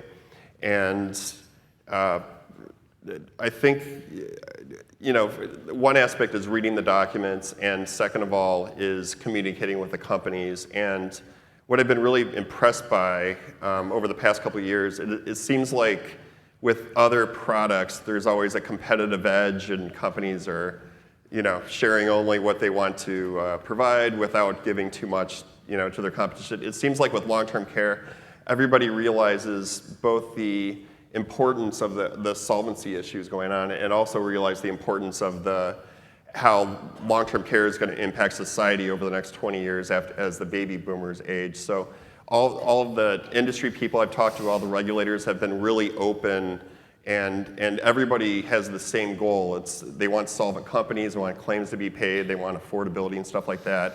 And obviously, there have been difficulties in that area, but I think through the AG 51 process, it's enabled these discussions to happen so we can kind of get to a better place. Good. And obviously, one of the biggest concerns, when we're talking about long-term care is the potential for a carrier insolvency. And we're all, most of us, familiar with the Penn Treaty insolvency that happened back in 2017. Commissioner Altman, given your role in the Penn Treaty liquidation, can you tell us what lessons we've learned in light of this insolvency? How long do I have? Don't get us started. No, I think there are two big ones, right? The first is the importance of having an accurate picture of a company's financial status, and the importance of acting quickly and not waiting, because one thing we've learned in this market is it doesn't get better, it only gets worse. And so we have to intervene as early as we can to make sure the situations like Penn Treaty don't happen again. The second is that our guarantee fund system works. And I think Penn Treaty has shown that the safety net that our state-based system has created does do everything that it has promised to do. But it's also highly imperfect, and it is not static, it's changing. And so we've seen things like the new guarantee fund model. Of course, in Penn Treaty was the first time that guarantee funds sought rate increases from commissioners, and we have to be apprised of what those changes mean to that safety net and how we want to change that, and also continue to recognize that while the guarantee fund system works, it has impacts. It has impacts, of course, on industry, but also perhaps definitely most importantly on the policyholders. And in Penn Treaty, we have policyholders who are hitting their guarantee fund cap and have already today. And we need to keep that in the back of our minds as we look towards other companies in financial distress of what liquidation means, how it works, and the safety net it provides, and the importance of that, but also the downsides of it that are very real. So to jump in there on the guarantee fund piece, I do think that's one reason why we can all take some solace in the fact that the state-based system can fix this problem and can solve for the problems that we have in front of us in the long-term care space, is because the state-based system came up with the guarantee fund idea and the guarantee associations, and NOLGA obviously grew out of that. So the state-based system has solved some really huge problems. So my front-end comments are true that we have to solve this problem if we want to keep the state-based system. But we have reason to believe and know that we can. And things like the Guarantee Association are a great example. Good. A lot of discussion surrounding long-term care is with carriers' frustrations with state insurance departments and with respect to their handlings of the filings, disagreements over whether to approve a certain rate increase. But I think that works both ways. At least when I talk to my staff, I hear frequently about their own frustrations over the quality of the filings that come into their office and the lack of communication at times by certain carriers that leads to delays. So it's definitely a two-way street. So my question is, and I'm going to direct this to you, Fred, given your role at the department, what can be done to improve communications from carriers and the quality of rate filings made with the department? Mm-hmm. Well, I'd say I've been in my current role for about 5.5 years, and I've seen great improvements in this area over that time. I think going back 5 years, it was understandable. You had companies doing 50 different rate filings and getting 50 different sets of questions and 50 different, what the expectations of what the filing should look like. And I think companies did a good job over the past 5 years. They had their traveling road shows to explain, or both to explain why they were requesting a rate increase and also ask what are your expectations, and they catered it pretty well. But I think since then, I think regulators have gotten together and really narrowed the scope of what our expectations are. So I think we adopted a document that states can use as a template, so a bunch of states can ask the same questions to the companies and things like that. But I think there has been improvement, and that as far as going forward, I think it's just continued. I think companies feel free talking to the states, and states feel free talking to the companies, and I think it's just continuing that level of expectations. And I think, with the task force, I think that can only help because we're kind of being encouraged to even more to work together, and through a multi-state review, I think. A key aspect of that will be determining what the communication should look like. Right. Anybody else? So I think that Fred touched on a lot of the important pieces. I think the reason why the companies have gotten better with their rate filings is in large part because of the work that Fred and Rhonda in Nebraska and Tomas in Utah and the other folks, the 7 to 10 folks that Fred keeps touching on that are the actuarial experts, all of the work that they've done to try and create some sort of standardization process that is certainly going to be, it is a key component of what we are working on in the rate review work stream, is to figure out, obviously we need to be making sure that we are talking apples to apples at the front end so that we know what it is that we're looking at and the companies know what we're looking at. But I think from my standpoint, one of the bigger frustrations that I end up having with some rate filings, this isn't universal certainly, but with some companies, when we see rate filings come into Colorado and there's a lack of logic about why we are getting another rate increase when in particular some states haven't actually granted a rate increase with really big blocks of business, and or what frustrates me even more is if a company hasn't even filed in those states that have the big blocks of business. So that's where it's not exactly a response to your question, Scott, but kind of going down that path of where our frustration sometimes lies. It's along those types of issues. Mm-hmm. I would build on that point in that I think, first of all, I think the communication has improved a lot. And I've heard that from the regulatory community. I've heard that from industry, as long as you all are telling me the truth that it's gotten better, right? And so that's good. And I think we all also recognize that there's a bigger picture here than any individual rate filing. And the national landscape of rate increases is one factor, and the history of a block and a company is another factor, and it's endless. And regulators are really now wanting to understand the full plan, right? So how do we make this plan that is not just about this rate filing in front of me and I know you're going to be back in 3 years, but how do we talk about what are we going to do over the next 10, 15, 20 years that makes sense for the companies that you have, the policyholders that are going to feel that impact and those blocks. And I think having those broader dialogues is really going to improve the whole process all the way around so that you know what our expectations are and you can meet them. Yeah, I think that's a great point. I mean, one of the things that I think all of the states have moved to is an expectation that if we are giving you the rate increase that you're asking for at a particular moment in time, that you're not going to come back 3 years from now unless your experience has deteriorated in some way that we couldn't have seen coming, because we're just simply going to be saying no at that point. But I think that Jessica is absolutely correct, that there is now a further explanation and a further expectation, I should say, of where we are now, but also where we think that we want to be 5, 10, 15 years down the road with these blocks of business because we have the experience of these products and being in the market for such a long period of time. Good. So, as everybody knows, we're in this era of aggressively rising premiums. Well, let me move to the next question. The high rate increases that we are seeing sought by many long-term care insurers over the last, 10 years or so, we know that states have handled these differently, right? And there have been some commissioners whose approach at times has been to apply limits or caps or spread the rate increases out. So this and other practices take into account what we call in our working group non-actuarial considerations.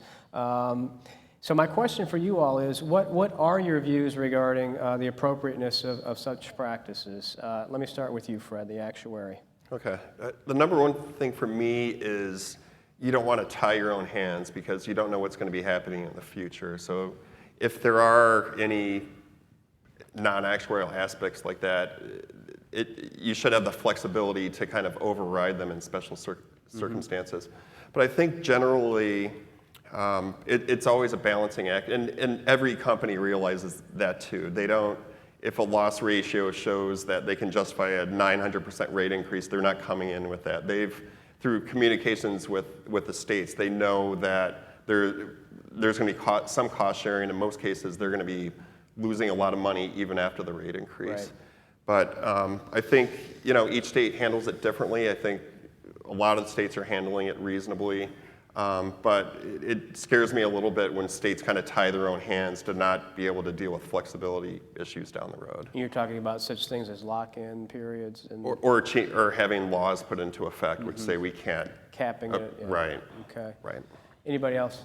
So there's a phrase that gets thrown out a lot in long-term care that we need to share the pain, right? And sort of as rate increases and policyholders are feeling the impact of rate increases and benefit choices, that there also has to be some ownership taken by industry in the history here. And I think that's really, there's this sense on the regulator side that we want to be as fair to the policyholders as we can be given the circumstance. And I just think it's important that as we think about these non-actuarial considerations that can sometimes be portrayed as arbitrary, that is where it's coming from. But I think as we take this broader perspective through the executive task force and how we're going to deal with this, we are going to be looking for that equity to see what's fair and how we can continue to put the policyholders first, recognizing that to put the policyholders first may mean taking some steps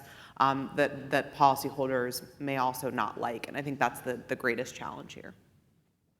Yeah, I think that's right. And I also think that there are certain things that it just, to some degree, doesn't pass the smell test when you're coming in and you're asking for a 500% rate increase or even a 100% rate increase or a 50% rate increase on a block of business that has an attained age of 85. Right? There's not going to be enough premium that's going to come in the door after that rate increase for it to make sense for us to even be considering that. So there is a component of this that, yes, they are non-actuarial considerations, but I think Jessica said it correctly, there's a shared pain aspect of this that we have to, the companies have to, from just a general kind of common sense perspective, understand where we're coming from with some of these things that they're asking for us to do to blocks of business in particular, like the one that I just laid out there, that it just doesn't make any sense that we would give a rate increase because it's not going to achieve much of anything at all. Right. So let's go back to the charge of the task force, which really encompasses our goals, and I'm going to quote from it. It's to develop a consistent national approach for reviewing long-term care rates that result in actuarially appropriate increases in a timely manner and eliminates cross-state rate subsidization. Can you all discuss the value of having this consistent national approach, which is espoused by the task force to address the challenges with long-term care? And any one of y'all can... I'll start. So I think that the shared pain kind of analogy is correct on this one too. There is pain in the long-term care space, right? These products weren't priced correctly at the beginning, and there is going to be some pain that is needed to be shared as a result of that. And I think that there's, at the very least, a perception, if not an actual reality, that when we look at each other from state to state and we see that in Colorado we may have given a 300% rate increase, but in another state they've gotten the same rate increases throughout time, but they've only given a 25% rate increase, that there's a lack of uniformity, obviously, but then there's also just that lack of shared pain where the state of Colorado has asked their policyholders, their constituents, their consumers to take that 300% rate increase because there's an understanding that that is what the company needs to get to in order to actually make sure that they stay solvent. But if that's not uniform, if that isn't happening everywhere, that's where the state-based system starts to break down. And that's where we have to start to get to a better place. And that's why under Scott's leadership, we've started to really move that conversation. I think that at the beginning of this conversation at the executive level task force, there was a fair amount of disagreement. But slowly but surely, as we've moved through this process, you see everyone coming to the realization, getting to a better place about the fact that we have to do better moving forward. Yeah, this is a national problem. And I think what the NAIC is and what we have done time and time again is prove that while we are a state-based system and we appreciate the differences across states and the different interests across states, that doesn't mean that we can't come together and work together to collectively decide on a path forward when the problems are national. And so, whether it was how we responded to the financial crisis or our accreditation program or any of those things, that part of what allows us to continue to fight for and defend our state-based system is by recognizing that sometimes the problems are national and the solutions have to be national. And I think this is another example of where the NAIC is going to step up and meet that challenge. Good. Fred? Yeah, and I'll get into the weeds a little bit more, but over the past few years, I've studied what other states are doing on the rate increase issue. And going into, at the initial part of the study, I was expecting to find out, well, half the states are just out of their minds. They just have crazy methods. But I actually found that every single method seemed reasonable, kind of in a vacuum. And so if there were states with terrible methods, it would be easy to say, hey, stop doing that and start doing this. But it's a bunch of states having reasonable methods. So going back to the high level and why I think it's important to have commissioner involvement is that all of these different state methods, there's got to be some give and take so we kind of narrow the range of outcomes. And it wasn't going to happen at the staff level because a lot of the staff people developed the methods which are reasonable. But at the commissioner level, I think it's important at that level for them to come in and talk to their staffs and say, you know what, we need to, for the greater good, we need to kind of move in together more. Mm-hmm. So my final question is, we're about a year into this task force, and Superintendent Chapa thought it was a good idea to limit this to 2 years, given the urgency of this problem. So we've got a lot of work to do in this next year, and I think we need to start thinking about what does success look like a year from now. And so I know that's a challenging question, but try and give us an answer as to what that might be. Has it really been a year? It's been No. Well, not quite a year, but we It's like started 6 months. Well, okay, Depends but on we what the started starting talking. point. Yeah, my math may be We wrong. all just got very We started nervous. talking. We started talking Say, about what it a the year hell have I ago. been doing? We started Yeah. talking about it a year ago. So from my standpoint, that's when the clock started ticking. Okay, that's fair. But you're right. But the big thing is next year is when we're done. So what does success look Sure. like? So from my standpoint, the work stream that we're working on is, we think, probably one of the most important work streams that we've actually developed that uniform standard, and that we've then put it into practice in whether, we want to get it into as many states as possible, but we also think that there's going to be the idea of putting together some sort of interstate compact model that we can use, whether that is directly through the IIPRC or some other vehicle. That would be my view of success. So getting those two things done by this point next year at the very least is my viewpoint of success. Yeah, I think that's right. It's about having a path forward. And I think we have come a long way, right, in recognizing what we have to do and sort of taking ownership of the fact that this is a difficult situation. It's going to necessitate difficult decisions and difficult choices. I think everyone's favorite phrase other than sharing the pain is there is no silver bullet. And there isn't. And I think we all know that. And we are committed to miring our way through those challenges and finding the best path forward that there is, knowing that there is no perfect path forward. And that's what it looks like to me. My other way of looking at it is whatever Fred says. That's right. And Rhonda. And Rhonda. And Rhonda. Yeah, Fred and Rhonda. Yeah. Is Rhonda here? Yeah. So for success, I think first of all, it's to the extent commissioners can stick together on this issue and have with really smart people, and if we're all smart and develop a plan and decide to move forward together, I think that'll be successful. And as I mentioned before, is just ensuring that all of the good work being done at the commissioner level is kind of like the staff people implementing the plan, the actuaries, the solvency managers and everything, just making sure that all the insurance departments as well as the commissioners kind of move forward. Excellent, excellent. Well, that's our final question. Do we have any questions from the audience? We've got about 4.5 minutes. We knocked it out of the park. Great. Thanks, everybody. Everyone wants to just get to the reception. Oh, I see one. Thank you for the presentation. I just wanted to have a sort of a summary perspective on the regulatory initiative. So you talked about what you're currently doing. I guess my question is, do you view that as enough? So when you say do we view it as enough, as far as what we're doing now, or is it as enough to solve all of the long-term care problems that exist? If the second part is your question, no, it's not enough. There is more work to be done after we work through these work streams, and I really think that was in large part what the first and the second kind of panels were talking through, that there is more work to be done in the long-term care space, rather than it's not just solving for the legacy blocks of business, it's also figuring out the path forward. So is that your question? Yeah, Mike stole my answer there too. High five. I think, high five.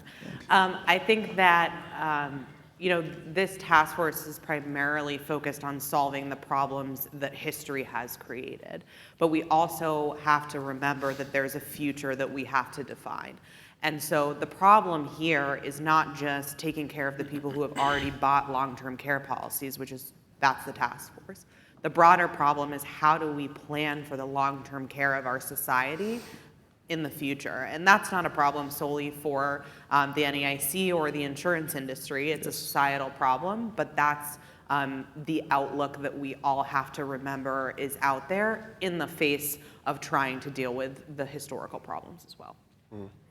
I'd say one of the toughest aspects of this issue is there's always a moving, uncertain target. So both on the rate side and the reserve side, we don't know what what home health care is going to look like in 10 to 15 years, or how technology is going to impact it, or the fact families are spread out more. How there are just so many factors in play for long-term care that are not in play for life insurance and auto insurance and things like that. So my work will never, the work on the actuarial side will never be done, because we're always reacting to whatever the new innovations are, or care systems and stuff like that. So I think as long as we have a plan to always be continuously educating ourselves, then we're on the right track. Yep. Thank you. Thanks for the question. It looks to be our only question. So we're going to wrap things up right now. And I want to thank Mike and Jessica and Fred, and I want to thank all the other panelists. Let's give them a round of applause.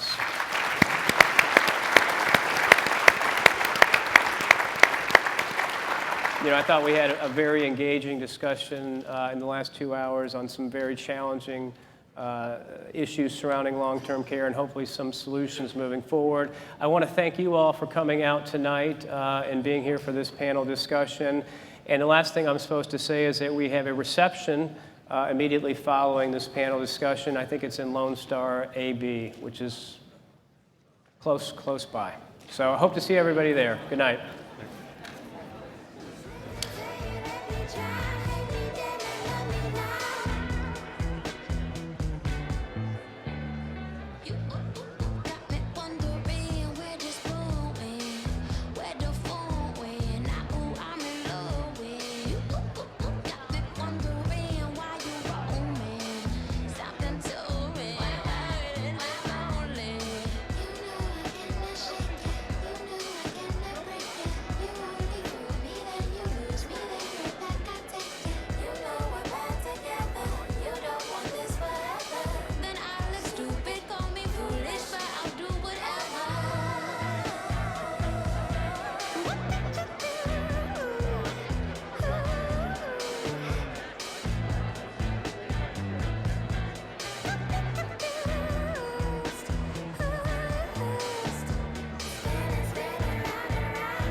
only if you're seeking credit. Yeah. You want to do your credit? It's continuation credits at the NAIC, but I don't know the regular code. Oh, so you just let Bonnie and they were out front. Now, you remind me, I love the way it flows. I love the way it goes. There's something in this sound that takes me far. It's like a special song. Can move my mood along. But I cannot say you'll hit through my guitar. She told me at the bass line everything will be alright. She told me that the groove is mine. Will take us through the night. And where I'll go, can't explain, I'll never know. But it's beautiful. You can't take this away from me. The way I hear the melody, the way it's bring clarity, running through me. You can't take this away from me.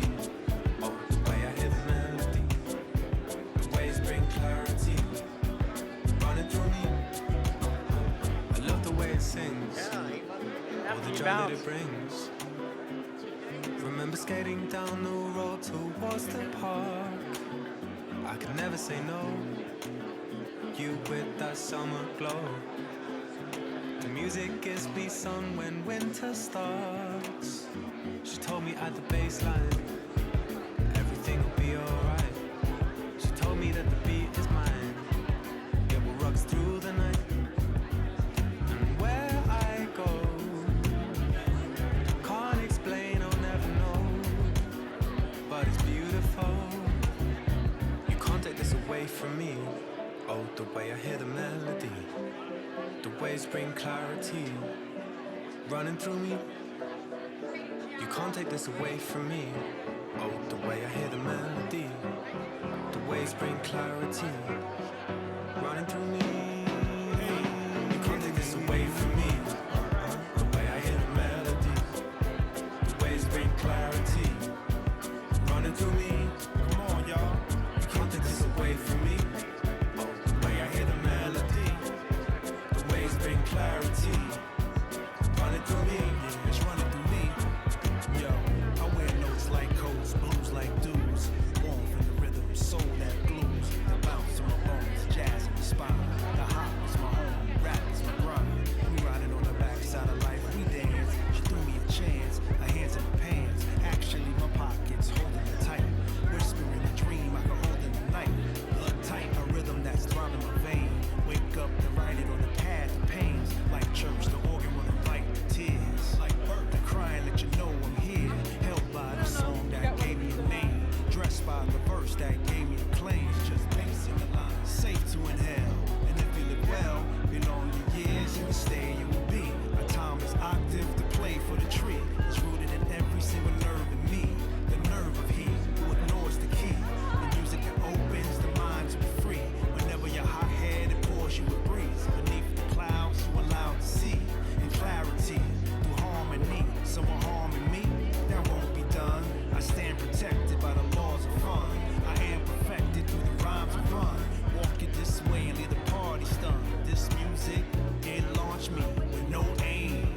I've landed on some plane. Where I am, I can't explain or never know, but it's beautiful. So you can't take this away from me. Oh, the way I hear the melody, the waves bring clarity, running through me. Come on, y'all. You can't take this away from me. Oh, the way I hear the melody, the waves bring clarity, running through me.